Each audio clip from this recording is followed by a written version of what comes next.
Bismillahirrahmanirrahim. Assalamualaikum warahmatullahi wabarakatuh. Waalaikumsalam. Selamat malam Sugeng Dalu, para rencang-rencang semua, para pebirsa. Selamat malam. Pada kesempatan malam ini ada pembahasan yang menarik di diskusi malam Jumat Kliwon. Jadi kalau kemarin kita lebih pada bagaimana membahas antara sains dan mistik. Nah, ini lebih pada khasanah kebudayaan, khususnya kebudayaan Sunda dan Jawa. Nah, untuk sebagai nggak usah lama-lama karena sekarang sudah jam setengah 11. Kalau bisa nanti bisa selesai jam 12 tepat, biar nanti secara formal kita nggak kemalaman. Sebagai pembuka, saya berangkat dari salah satu bait pocong ya dalam serat ulang reh, itu anggitanipun Sinuwun Pakubono kaping sekawan. Ngilmu iku kalakone kanthi laku lekase lawan kas tegese kas nyantosani setya budya pangakase tur angkara. Ngapunten Kang Rendra menawi kathah klentunipun mestine kudune kan kudune. Nah, dalam bait pocong ini, salah satu bait pocong dalam serat ulang rah ini adalah ada intinya adalah bagaimana ilmu itu lumantar ilmu itu dapat dicapai dengan lelaku dalam arti usaha secara keras. Jadi usaha keras dalam mencari ilmu, menggembleng diri, membentuk karakter, lalu percaya diri. Jadi bukan bagaimana kita belajar sebanyak-banyaknya, tapi lebih pada bagaimana menata diri, kepribadian diri secara reflektif. Nah, berangkat dari itu nyambung dengan tema yang ada di malam ini, yaitu mengenai ngilmu laku Sunda Wiwitan. Nah, mengingat sepengetahuan saya bahwa secara bahasa saja bahasa Sunda dan Jawa itu ada perbedaan yang mencolok. Jadi apakah ada kesamaan mengenai lelaku tersebut? Apakah ada kesamaan dari khasanah Jawa, lelaku dalam kebudayaan Jawa dan lelaku dalam kebudayaan Sunda mengenai banyak hal, terutama setiap aspek kehidupan tentu punya dasar mengenai cara orang ngangsu kawruh, cara orang mencari ilmu, serta berhubungan dengan nanti soal cara pandang mengenai kehidupan, kebudayaan dan segala macam. Sampai sekarang pun kebudayaan Sunda sering sekali disorot oleh publik, terutama mengenai suku-suku Baduy, terus mengenai suku Cipta Gelar. Nah, ini bekal saya dulu ketika diberitahu Kang Ayis itu, "So, bahas Sunda." Wah, aku langsung nonton bahas Dok. Wah, siret. Langsung pirang-pirang jam nonton bahas Dok Baduy. Nah, disorot media karena kebudayaan Sunda seperti Baduy dalam terutama itu mereka menjaga kearifan lokal, menjaga tradisi dan bisa hidup sampai sekarang.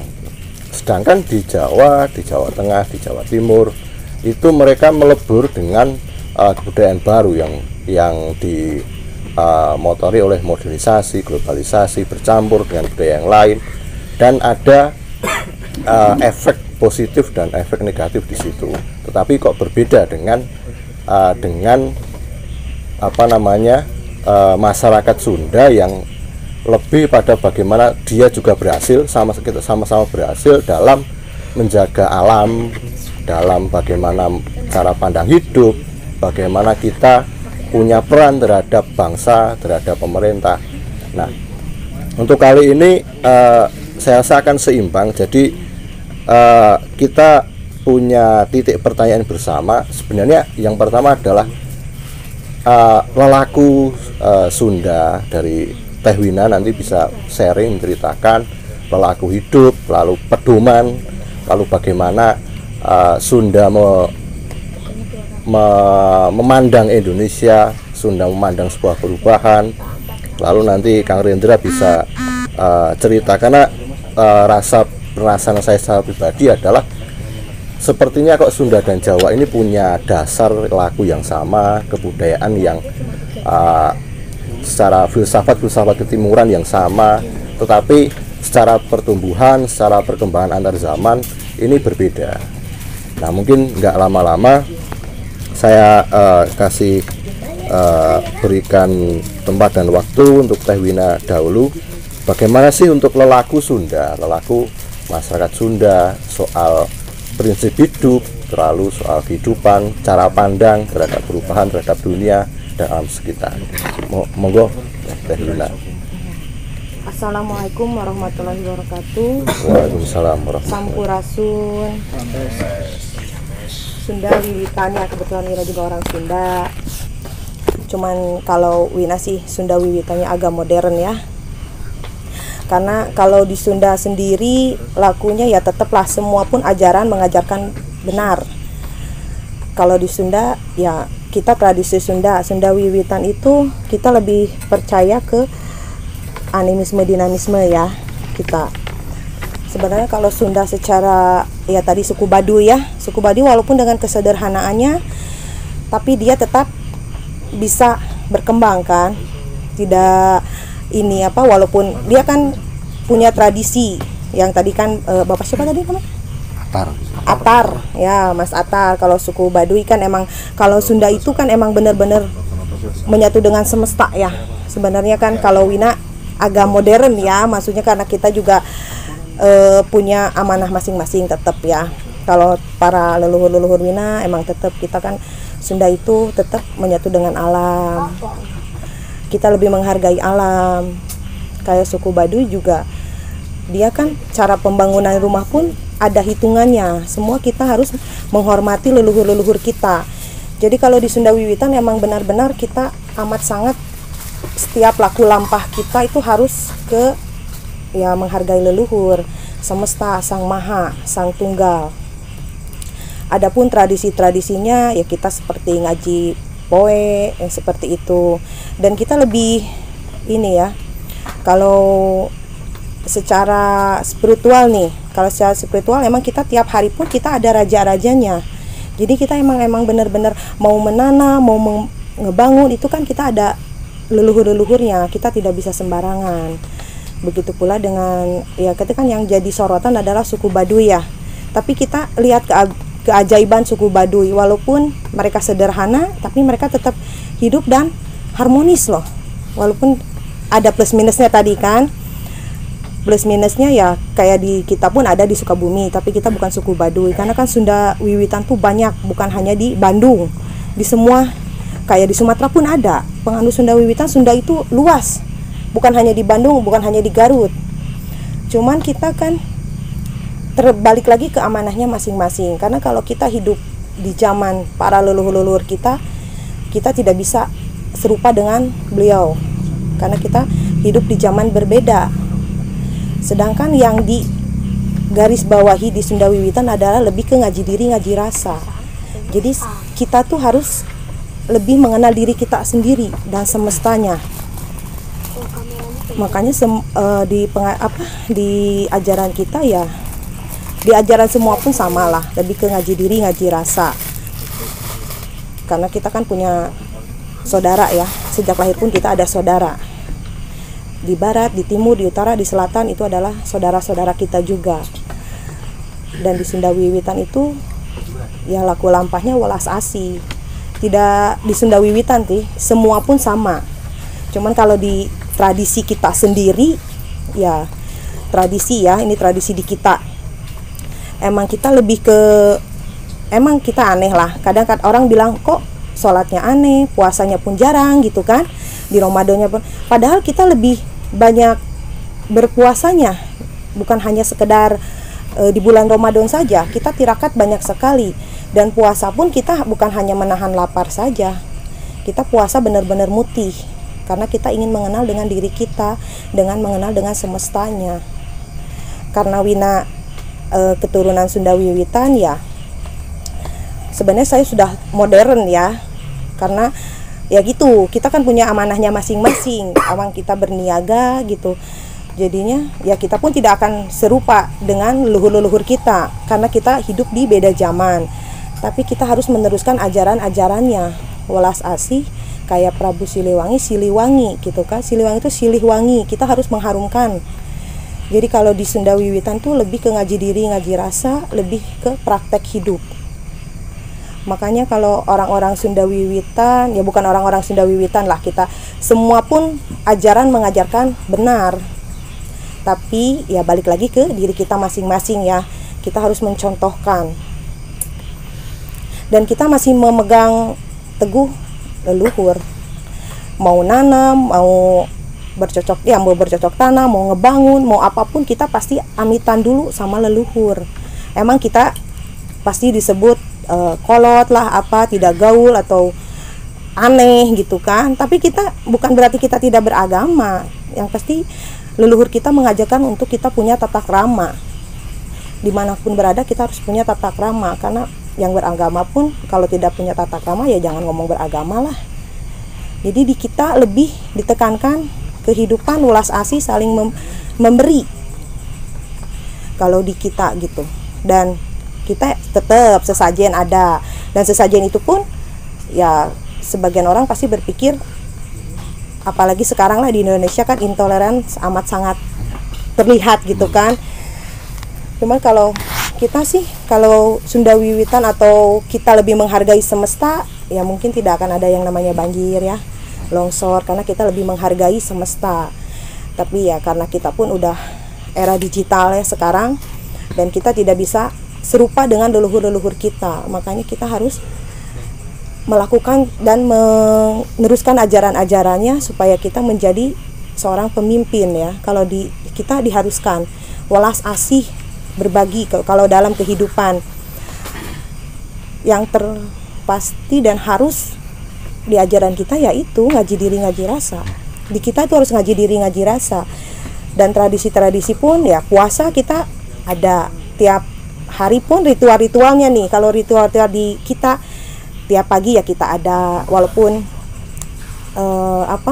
ya kayak kalau Sunda Wiwitan kita juga muslim gitu kan, ada yang muslim, cuman kita tidak di ini ya rukun gitu kan, rukun Islam, rukun iman. Kita juga tahu dan memahami gitu, karena kan kita sangat memahami leluhur-leluhur kita, bahwa leluhur-leluhur kita pun ya kalau kita ditarik dari garis sejarah nih ya, Islam pun kan belum datang.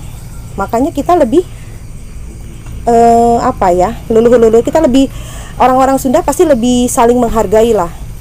Cuman emang di pandangan masyarakat pun kadang kita disebut aneh, karena kita masih ngukus kan, kita malam Jumat masih tawasulan. Dan tidak hanya itu saja, kita di hari weton kita masing-masing gitu, kita masih ke dewa-dewa gitu kan, kita masih kepala leluhur lah. Tapi yang kita rasakan adalah ya kita kan syafaat karohmahnya dari leluhur. Dan kita juga tidak bisa memungkiri, karena kita hidup di zaman globalisasi kan, di zaman digital, beda dengan para leluhur kita. Kalau para leluhur kita emang sakti-sakti, kita harus akui emang sakti-sakti, karena kan mereka emang benar-benar trust sama gustinya, tirakat, saumnya. Jadi kita di sini emang ini ya, kalau di Sunda Wiwitan asli di Wina gitu kan, di keturunan saya emang bukan berarti kita mengkotak-kotakan antara ini muslim ini enggak gitu kan, tidak. Emang kita pun puasa kita lebih banyak, bukan hanya puasa di Ramadan saja, puasa kita banyak, puji poe, puasa weton, apapun yang kita mau lakukan ya kita pasti ke leluhur dulu, dimanapun kita berada ke leluhur. Dan kita lebih menghargai leluhur.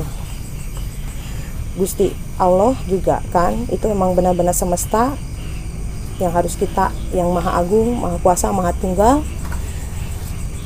yang harus kita praktekkan juga gitu, apa yang dimau oleh ajaran kita.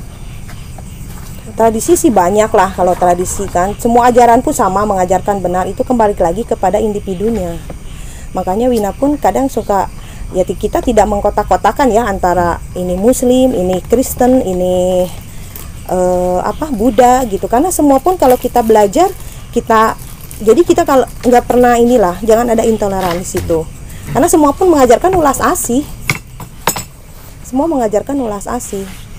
Tapi kalau seandainya Indonesia mengakui animisme dan dinamisme, ya semesta pasti bakal lebih adem gitu kan. Tidak akan ada, yaitu plusnya plusnya lebih inilah, sumber daya juga lebih terjaga. Kita lebih hidup harmonis dengan semesta.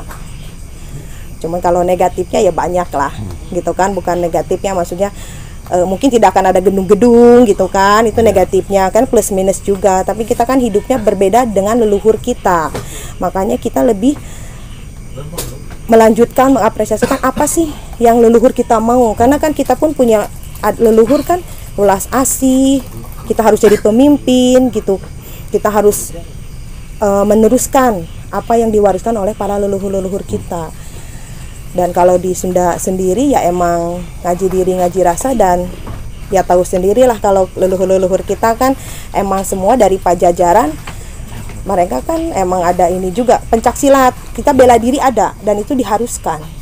Bela diri kita ada, karena itu juga kalau menurut ilmu pengetahuan atau era zaman sekarang kan bela diri juga untuk supaya kita pede. Betul, dan pondasi agama nomor 1. Karena kalau menurut kita sendiri pun agama ya manusia atau yang buat.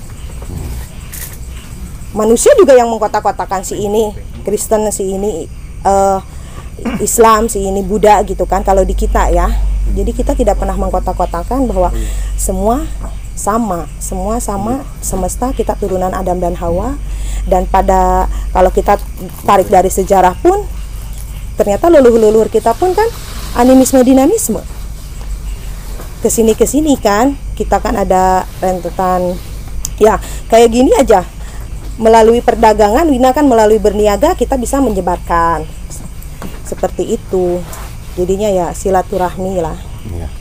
Kalau jadi kalau Jawa Barat itu kan basis seperti kayak aliran-aliran Islam, lalu ada Laskar, itu banyak sekali Jawa Barat, terutama Bandung ya. Bandung itu saya tahun 2016 kalau nggak salah itu ikut survei soal intoleransi. Itu pada waktu itu Bandung itu jadi kota nomor 2 setelah Medan yang kota sangat intoleran gitu loh. Nah, apa sih tantangan dari masyarakat Sunda Wiwitan mengenai soal isu intoleran? Ada kan pasti ada semacam benturan pro kontra dengan sedulur-sedulur yang mungkin secara ada keislamannya kurang kafah menurutku. Jadi ada benturan antar agama, lalu ada benturan mengenai soal pendidikan. Nah, dalam itu dari videonya di Wasda kita nonton, itu ada suku Baduy yang tidak sekolah modern. Pasti kan ada si orang tua ada yang nggak usah sekolah, nanti jadi orang pintar dan itu minteri orang lain. Tapi ada beberapa yang pasti banyak yang ya udah kamu sekolah aja biar seperti yang lain masyarakat pada umumnya. Pasti kan ada dalam keluarga, dalam tetangga, dalam suatu desa misalkan pasti ada benturan. Nah, itu ceritanya seperti apa Teh? Ya kalau kita tarik lagi dari sejarah ya, dari para leluhurnya pada waktu itu kan leluhur kita dari Pajajaran itu kan Prabu Siliwangi sendiri pun ini sejarah ya, maksudnya membebaskan rakyatnya untuk lari kemana gitu kan, karena beliau pun tidak mau ya kan, ada lagunya juga kan, alim diislamkeun kan sama Kian Santang anaknya. Itu kalau kita tarik sejarah. Cuman kalau kita menghadapi intoleran yang terjadi, ya kita sebagai Sunda Wiwitan harus memperlihatkan dan mempraktekkan dalam kehidupan bahwa tidak seperti itu, dan tidak semua hidup juga pilihannya, tidak semua Sunda Wiwitan tradisional banget, tidak, termasuk ya kayak di Wina gitu kan, di Bandung terutama di Pasir Koja, ya kita kan emang terkumpul dari orang-orang yang ingin antara spiritual dan dunia tuh harus seimbang. Kalau di antara di suku Baduy kan itu emang benar-benar real dengan semesta, dan itu pun mereka kita tidak bisa ya mereka gitu kan, karena mereka sudah punya kenyamanan di situ dan mereka juga sudah punya pilihan, dan ya kita juga bukannya tidak percaya, karena di Sunda Wiwitan harus percaya ya ada kehidupan abadi setelah kita meninggalkan dunia yang fana ini. Cuman kalau di Wina itu kan lebih modern ya, kita antara spiritual dan dunia harus seimbang. Karena kita tidak mau juga, karena Sunda Wiwitan yaitu disebutnya kolot, orang-orang yang ini gitu kan. Karena kan di Indonesia sendiri kepercayaan kan tidak, baru Konghucu yang diakui ya, baru Konghucu itu yang diakui. Dan kenapa di Bandung selalu itu balik lagi ke politik. Kalau kita ikutin politik, Bandung tuh pasti jadikan propaganda. Bandung dan Jakarta itu Bandung, Surabaya, Jakarta ya, itu pasti jadikan propaganda ya. Kalau di Indonesia ya kita tidak bisa memungkiri hanya agama yang bisa kita benturkan. Karena emang benar-benar kita tuh kaya akan budaya. Coba kalau kita tidak ada intoleran gitu kan, kita hidup berdamai, itu enak loh. Kita kan saling kan, saling menyempurnakan, saling mengingatkan. Toh orang Sunda Wiwitan pun ada kok yang punten yang sukses gitu kan, ada yang bisa membangun perusahaan, itu kan tidak semua. Cuman kita kan harus saling juga. Kita ke suku Baduy pun sama, kadang suka saling memberi lah. Kita harus saling memberi, dan ya itu kan amanah mereka adalah untuk langsung ke Gusti Allahnya gitu kan. Mereka lebih ke semesta. Kita pun sama. Cuman kalau kenapa di publik selalu dibenturkan kan? Itu kalau kita ngikutin era modern yaitu politik yang bermain. Makanya kalau pesan kita pun ya, kalau semua pemimpin bisa ngaji diri ngaji rasa, ya tidak akan ada yang terjadi seperti itu. Makanya kita pun mendidik anak-anak ya, terutama karakter. Tapi kita tidak boleh melupakan leluhur kita. Ya mungkin nanti juga kalau turunan kita ya pasti leluhur ya kita lah. Kita pun ya tetap orang tua. Karena kalau kita mengikuti dengan leluhur yang paling mahal gitu kan, kita kan sudah hidup di beda zaman. Kita hanya merasakan kebaikan yang telah leluhur kita kerjakan. Jadi kita emang amanah lo sekarang beda dengan saya gitu. Mungkin leluhur kan bilang seperti itu, amanah saya adalah untuk menjadi wali-walinya Allah. Nah kita mah hanya melakukan. Kita lebih mempraktekkan. Kalau di Sunda Wiwitan sendiri lebih mempraktekkan. Kalau masalah propaganda itu benturannya karena sedikit Wina pun mengikuti politik. Kalau di Indonesia seperti itu. Emang itu propaganda yang dilakukan. Padahal kalau kita menghargai semesta, betapa nikmatnya. Karena hal yang paling mudah di benturkan Indonesia politik ya agama. Kalau di Indonesia itu budaya. Betul. Jadi menarik. Jadi penjelasan Teh Wina ini bisa kita ambil garis bawah mengenai soal ngaji rasa dan ngaji diri ngaji rasa. Mayak banget ini. Nah, selain itu adalah bagaimana orang-orang Sunda yang modern ini bisa mentransformasikan budaya leluhur, bagaimana ia bisa hidup di zaman sekarang kan. Itu ada yang sekolah modern, ada yang jadi wirausaha, tapi masih menjaga nilai-nilai kepercayaan yang diwariskan oleh leluhur. Ini kan saya kira belum tentu loh kita semua juga bisa melakukan hal itu, karena jelas ada banyak sekali benturan. Terutama kita hidup di bawah naungan perpolitikan yang sangat kejam. Jadi kita dibenturkan secara keyakinan, secara kebudayaan. Nah, saya ingin tanya dengan Kang Rendra dulu. Jadi sebenarnya dari khasanah kebudayaan Jawa dan Sunda, Jawa tadi berpijak pada lelaku, ngaji diri, ngaji rasa secara filosofis. Kalau Jawa sendiri seperti apa? Mengingat secara sekarang di masa modern masyarakat yang dalam tanda kutip tertutup seperti dalam Sunda dalam arti Baduy dalam, Baduy luar, ada banyak sekali yang saya kira tidak terekspos di media. Itu ternyata masih saya kira kok lebih banyak Jawa Barat daripada Jawa Tengah, Jawa Timur mungkin ya. Tapi bagaimana dari khasanah Jawa itu sendiri berpijak pada lelaku, lah mungkin bisa nyenggol samin atau bahkan bisa mengkompar antara Jawa dan Sunda. Monggo Kang Rindra. Ya, terima kasih teman-teman, selamat malam. Rina, wah ini saya ketemu orang Sunda lagi setelah puluhan tahun cahaya ini.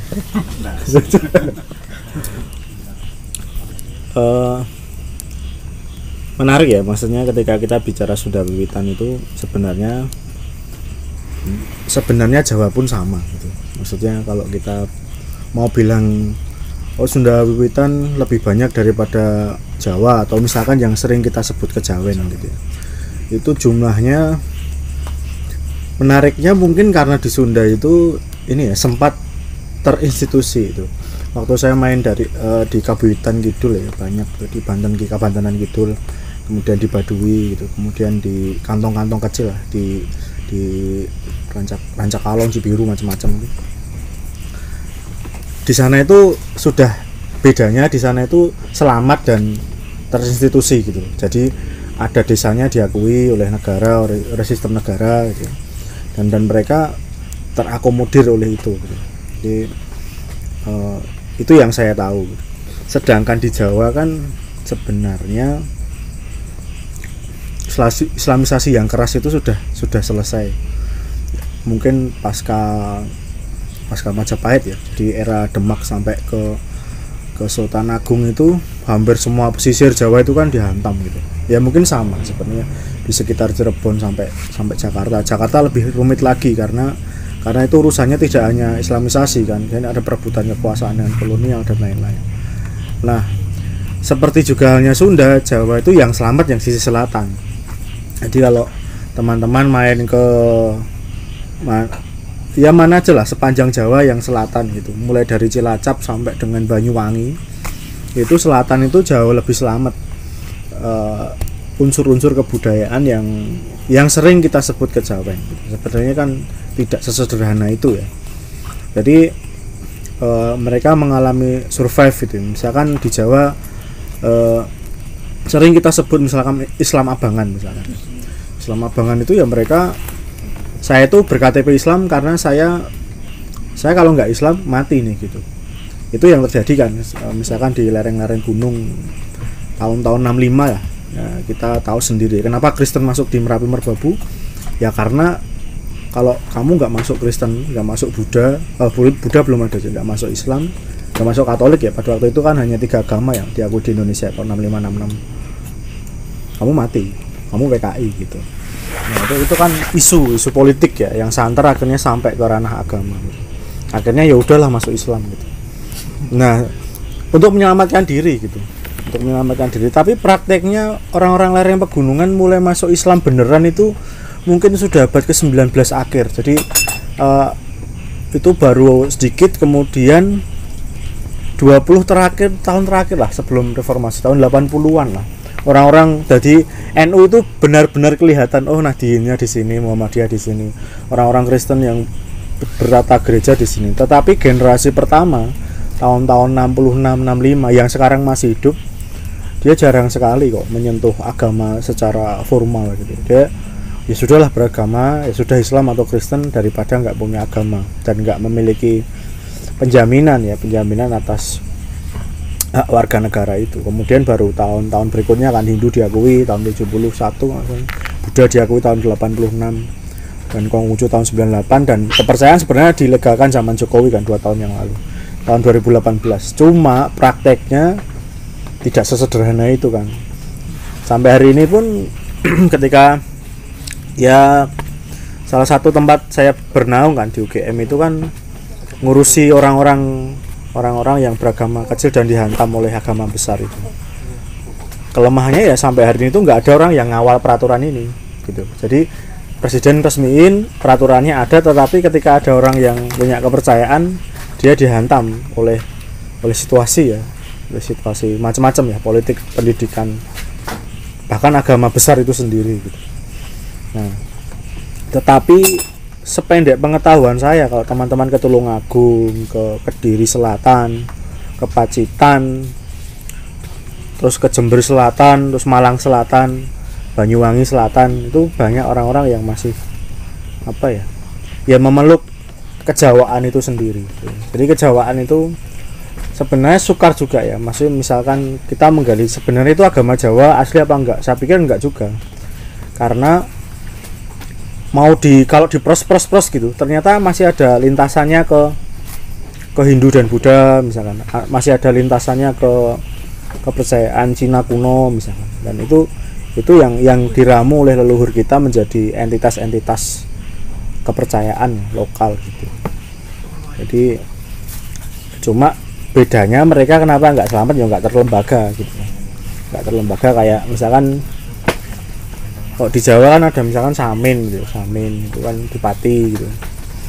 Mereka sekarang juga sama, jadi tertekan oleh banyak sistem. Misalkan ada orang Samin mau sekolah SD aja, mau baru masuk kelas dibully terus gitu ya, atau dia ngelamar pekerjaan nggak dapat pekerjaan, ya pada akhirnya dia ya sudahlah beragama saja gitu, untuk mengakomodir dan bertahan hidup di Blora dan Pati gitu. Tapi itu masih ada mas, saya bisa membuktikan itu masih ada orang-orang yang punya circle itu, kadang-kadang tidak terlembagakan, dia kecil-kecil. Cara paling gampang itu ini mas, suronan di Gunung Lawu. Saya pernah suronan selama 52 hari kan di Gunung Lawu, dan hanya untuk meneliti siapa saja sih yang datang ke Gunung Lawu ketika bulan Suro itu, dan ternyata banyak sekali, mulai kumpulan kecil-kecil dan berbagai lapisan masyarakat itu, mulai dari yang masyarakat biasa sampai pejabat, sampai militer berbintang-bintang gitu ya, sampai orang-orang level up negara kita lah. Itu ternyata walaupun mereka di publik seperti terlihat sangat beragama gitu ya, tapi mereka menjalani menjalani ruang-ruang khusus ini gitu. Itu banyak lah, misalkan kayak contoh yang paling terlihat itu misalkan SBY waktu Mas Agus Yudhoyono itu kalah pemilu gitu, yang dilakukan sekeluarga besar mereka keperinggondahan, yang nginep 3 hari di sana. Banyak orang yang nggak tahu gitu, tapi saya tahu persis gitu loh, saya tahu persis nginepnya di mana, yang ladeni siapa, itu ternyata laku itu masih dijalani oleh orang-orang Indonesia ya, orang-orang Jawa ya, Pak SBY orang Jawa, wong Pacitan gitu ya, Pacitan Selatan, dan itu masih menjalani itu. Apakah dia tidak Islam? Berhaji juga gitu ya, menjalani dan itu yang menarik ya. Jadi agama dan budaya itu sepertinya akan terus seimbang, termasuk orang-orang urban ya, orang-orang di kota itu. Justru orang-orang yang mencari dukun ke Solo itu rata-rata orang Jakarta kan. Rata-rata orang ke Solo, ke pinggir-pinggir gunung gitu kan, yang ditipu dukun-dukun palsu kan juga orang-orang Jakarta gitu. Sering saya, mas ternyata kerisnya palsu mas ini. Tak tuku semene itu ya logikanya gampang lah pak gitu. Itu diprotoli gitu, masih dijual, ditimbang berapa, harganya berapa gitu. Jadi, bahkan dulu ada bos saya di kementerian itu, dia bawa paranormal dan ke kantor gitu, bener-bener ke kantor gitu, bawa paranormal dari Solo. Saya kenal paranormalnya juga. Ternyata Jakarta yang kosmopolit kayak gitu ternyata juga masih berkelindan dengan kebudayaan lama kita gitu. Berarti kan mereka membagi ruang kepercayaannya itu ya, dan agama dan kebudayaan menjadi ruang yang nggak bisa dipisah-pisahkan. Itu sih. Mana Mas Adar? Jadi bisa dikatakan bahwa sepertinya budaya itu walaupun zaman nanti akan bergerak pada kita udah pada fase postmodern sih, tapi apakah benar bahwa kebudayaan entah Jawa, entah Sunda, kebudayaan yang timur Nusantara sini bisa menjadi semacam oase di tengah keringnya modernitas, di tengah sibuknya aktivisme di kota-kota. Ternyata secara fakta orang-orang yang hidupnya itu serba modern, serba bergelimangan harta, soal persoalan dunia, ternyata masih merindukan yang namanya kebudayaan. Bahkan cangkruk-cangkruk seperti ini, kajian-kajian keagamaan, wiritan, budayaan apapun itu kok jadi magnet tersendiri kayak gitu. Nah, mungkin langsung saya utarakan pada teman-teman semua sedulur yang mau bertanya, penasaran dengan khasanah Sunda Teh Wina ataupun Jawa Kang Rendra, ini monggo dipersilahkan. Yang mau penasaran monggo. Biasanya pekewu. Ampun pekewo. Rikuh pasti. Lebih kepada anu sih, praktek keseharian aja yang dilakukan penganut Sunda Wiwitan untuk misalnya untuk itu tadi ngaji diri, ngaji rasa, apa saja yang dilakukan sehari-hari itu, terus dan lain-lain lah ya yang Ya, kalau kita kan untuk tadi kan Mas Atar bilang bagaimana kita untuk melestarikan supaya tidak tergerus gitu kan, dan tidak hilang budaya kita ya. Dari contohnya inilah sekelompok kita gitu kan, kita sebagai anak muda ya harus mempertahankan dan mencontohkan bahwa budaya kita tuh budaya yang bagus dan layak gitu kan, tidak hanya bukan aneh atau gimana. Nah itu kan kita harus praktekkan dalam kehidupan. Makanya kita di Sunda Wiwitan itu lebih ke ngaji diri, ngaji rasa, ulas asih, dan semua pun sama lah. Saya sudah mempelajari semua, Alkitab juga sama, saya sudah mempelajari bahwa semua tuh tetap ulas asih. Dan kalau ngaji diri, ngaji rasa itu kan kita prakteknya adalah ya kita harus mengenal tuh kan mengkosongkan diri, kita harus puasa, muti, ada wirid-wiridnya juga gitu kan, kepala leluhur, supaya kita kenal dengan diri kita. Kalau itu secara spiritual itu yang bisa merasakan adalah ya insan-insannya ya, maksudnya kan seperti Wina juga, kita kan emang dari kecil pun kita diajarkan untuk saum ya, tirakat, mutih, itu kita dari kecil pun sudah diajarkan. Senin Kemis, puasa wedal, ada sampai doa-doanya pun ada gitu, sehingga kita belajar mengosongkan diri. Kita puasa pun kita bukan hanya sekedar menahan lapar, kita ajak semua dari panca indera pun kita ajak, berzikir pun sama, kita apapun yang kita lakukan sebatas hanya untuk menyenangkan Sang Maha Tunggal, itu saja kita. Dan ya nikmatnya luar biasa ya, karena kita mengenal diri kita gitu. Dan ngaji diri, ngaji rasa tuh lebih ke janji kepada diri kita. Ya kita nggak mau kita sakit lah dicubit gitu kan, ya jangan nyubit orang. Kalau ngaji diri, ngaji rasa itu kita melewati proses juga, semua juga melewati proses. Dan kita lebih mengenal diri kita. Kalau kita lebih mengenal diri kita ya damai, karena kan yang kita rasakan semua pun inginnya damai bersatu dengan semesta, bersatu dengan ya tidak ada yang namanya mengkotak-kotakan. Kita lebih real lah, hidup enak gitu. Ngaji diri, ngaji rasa itu pun ya kita harus puasa, tirakat, zikir, itu kita diajarkan dari kecil. Semua itu dari kecil. Wina kan kebetulan hari Sabtu lahir. Ya 9 hari kita puasa, ngaji poe ada. Banyak ritual yang kita lakukan gitu kan, sehingga kita tahu 9 hari itu ada hubungannya dengan Sabtu itu tadi. Iya, jadi kita weton tuh ada. Kalau hari Senin kan kita 5 hari. 7 kayak kita ini saya Wina bawa. Nah kita 7 hari gitu kan, walaupun kita ya Wina bawa sekedarnya 7 hari gitu kan. 7 hari itu kita kan punya raja-rajanya. Angkanya sama berarti Jawa Sunda ya Kang ya? Sama kita. Nah di situ kan kita ngaji diri, dan kita pun mau berdoa atau berzikir pun meditasi ya. Kalau kita sebutnya meditasi juga mengkosongkan diri. Pasti kita bakal ketemu dengan diri kita. Syaratnya satu, ikhlas dan bersih hati pikiran. Itu kita lakukan setiap hari sehingga menjadi suatu kebiasaan. Mau ya kalau kita berjanji pada diri kita mau nyuri pun kita ada yang ngasih tahu. Itu kan hanya masing-masing yang kita bisa rasakan. Ngaji diri, ngaji rasa tuh memang ya kalau pemimpin semua bisa kayak gitu ya keren. Dia mau korupsi juga malu. Oh, saya amanah loh, saya hanya dipilih rakyat, bukan, ya nggak akan terjadi yang namanya korupsi lah. Ya ngaji diri ngaji rasa, kita ketemu dengan diri kita, dan itu kita bisa lakukan benar-benar ridho lillahi ta'ala, bersih hati dan pikiran, dan itu kita harus asah proses setiap hari sehingga menjadi kebiasaan. Dan kalau kita sudah ngaji diri ngaji rasa, sama dengan janji pada diri kita. Karena kalau janji manusia mah kan tahu sendiri ya, suka ingkar ya. Orang yang kita kasihin aja, pasangan kita yang benar-benar kita percaya, bisa selingkuh kan.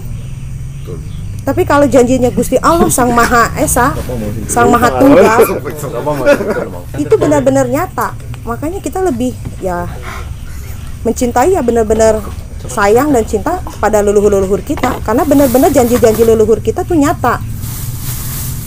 Pembagian yang ikut ke barat, timur, utara, selatan, itu benar-benar nyata terjadi sekarang gitu. Itu Wina cerita dari buyut saya dan benar terjadi gitu. Yang ikut ke timur pasti bakal serakah di mana, dia benar terjadi, itu terjadi semua. Cuman ya kita kan balik lagi ke amanah kan, karena leluhur-leluhur kita hidup di zaman ya tahu sendiri, benar-benar tidak ada bangunan, tidak ada handphone kan, benar-benar ke Gustinya gitu. Dan bukan hanya suku Baduy loh, di Sukabumi pun ada, Mas Atar. Kalau nanti kita lah main ke Sukabumi ya, bahwa di Sukabumi pun ada yang benar-benar tidak ada, nggak boleh ada lampu, nggak boleh ada listrik sama sekali. Nah kita pun sebagai ajaran Pikuku Sunda, ya kita cas lah ke sana, karena Wina pun sama lah di modern gitu kan. Kita pasti sebulan sekali ke sana. Kita kan harus ngecas juga. Sama lah kita juga kayak handphone lah, kalau lowbat ya tetap kita harus dicas. Itu tidak ada loh, tidak ada handphone, tidak, benar-benar semesta. Dan saya itu benar-benar merasakan. Jadi kan ini kita tidak, nanti kalau Wina ngomong kayak gini omong kosong. Yuk kita main ke sana, bagaimana rasanya keindahan semesta dan kehidupan setelah kematian tuh benar-benar nyata, keabadian. Dan mereka kan lebih senang dan nonton TV, lebih senang nonton TV keesaan Gusti Allah dibanding nonton TV yang hanya propaganda, politik, pembunuhan apa gitu. Mereka lebih damai dan mereka bisa hidup juga. Nggak ada yang namanya listrik gitu di Sukabumi.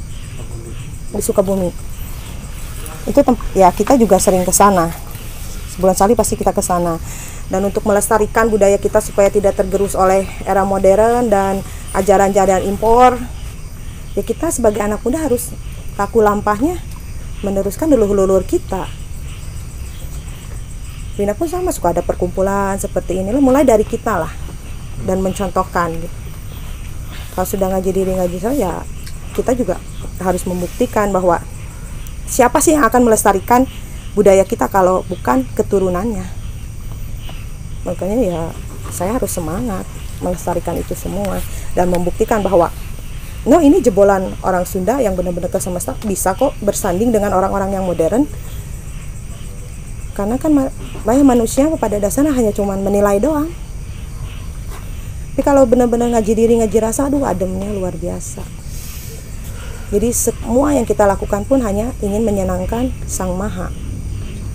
Dan kita harus bermanfaat. Itu kan pesan leluhur kita, pesan orang tua, kita harus bermanfaat dan buktikan bahwa kita bisa bermanfaat bagi sesama, bagi negara, bagi bangsa, bagi keluarga, minimal bagi tetangga dulu deh, bagi kelompok kita.